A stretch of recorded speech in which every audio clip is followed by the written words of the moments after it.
Les États-Unis ont refusé qu'on puisse avoir sur le terrain une force multinationale qui allait arrêter les massacres des Hutus, des Tutsis et des Twa. Et l'autre volet que j'apporte, c'est que finalement, pendant cette période-là, les États-Unis vont déployer militairement des forces en Ouganda. Et ces forces vont être ramenées à Kigali pour consolider militairement le pouvoir de Kagame. Pourquoi? Parce que les Américains redoutaient que une fois les Hutus sortis vers le Zaïre, peut-être qu'ils peuvent revenir attaquer le Rwanda pour prendre le pouvoir. Donc il a fallu renforcer militairement Kagame à Kigali pour que personne ne puisse jamais venir menacer ou gêner son pouvoir. D'ailleurs, les quelques Hutus qui ont pu passer côté Goma ont été massacrés ensuite. Ils ont été massivement massacrés et je pense, et j'ai l'habitude de dire que, en fait, ce que les gens ne comprennent pas dans cette histoire-là, c'était que toute cette aide à Kagame, c'était pourquoi?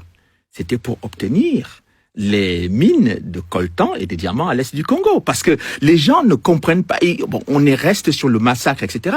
Mais on a laissé tout ça se faire parce que ceux qui voulaient mettre Kagame au pouvoir devaient être récompensés par les mines de coltan et des diamants en République démocratique du Congo. C'est pour ça que la République démocratique du Congo aujourd'hui vit une situation terrible, c'est-à-dire qu'on a dépassé le nombre de morts qu'il y a eu dans la tragédie rwandaise. C'est-à-dire on a dépassé l'ensemble de la population rwandaise de 1994, c'est-à-dire près de 6 millions de personnes, on est à près de 10 millions de morts au Congo et personne ne veut en parler parce que parler de ces morts-là signifie interroger le rôle et l'action de Kagame et du Rwanda sur le territoire congolais. Et tout à fait. Et d'ailleurs, Herman Cohen a dû le dire au sénateur français, puisqu'il me l'a dit moi en interview, il y a eu un lâchage des États-Unis et de Mobutu. Parce que le pari a été mis sur la tête de Kagame. Alors, j'apporte des éléments très précis dans le livre qui montrent que pendant toute la période des négociations d'Arusha, les Américains ont exercé des pressions sur les Belges et sur les Français de lâcher le président Mobutu parce que leur objectif, c'était que le président Mobutu soit renversé à peu près au même moment. Et donc, quand les Français ont naïvement pris la décision, je parle là du président Mitterrand, qui n'était pas naïf, lui. Il savait très bien ce qui était en train de se passer. Mais son premier ministre, Édouard Balladur, quand il a dit non, il faut qu'on fasse l'opération turquoise au Zaïre, c'est-à-dire le déploiement de l'opération turquoise, c'était à Goma.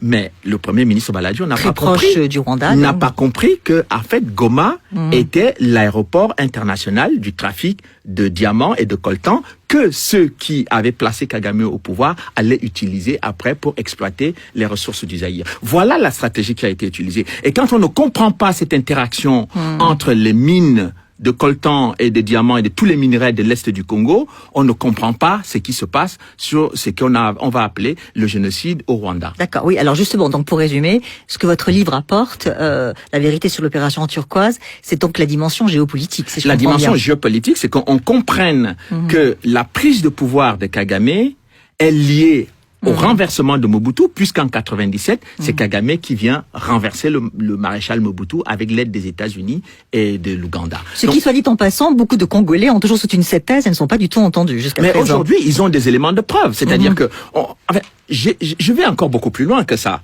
C'est-à-dire que ce que j'appelle l'invasion masquée du Zaïre en 94, quand j'ai analysé la stratégie militaire d'occupation territoriale du Rwanda, je me suis rendu compte que Paul Kagame a fermé la frontière avec la Tanzanie, a fermé la frontière avec le Burundi, et toutes les populations étaient dirigées vers l'est du Congo, parce que il y avait en prévision d'envahir le Congo. Mais on ne pouvait pas envahir le Congo comme ça, brutalement, militairement. Il fallait qu'on trouve un prétexte. Et le prétexte, c'était lequel?